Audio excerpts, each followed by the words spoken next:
एक चिड़ियाघर में एक छोटा और प्यारा हाथी रहता था। टिंकू एक आवाज सुनाती है जो एक दिल को छू लेने वाली कहानी की शुरुआत करती है। चिड़ियाघर में जूकीपर टिंकू के पास जाता है।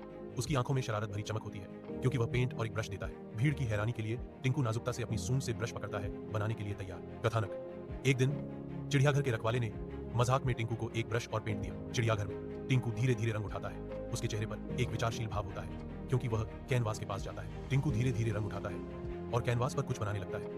एक आवाज आश्चर्य से भरकर वर्णन करती है। जैसे ही टिंकू की रचना आकार लेती है, आसपास के बच्चे खुशी से तालियां बजाते हैं।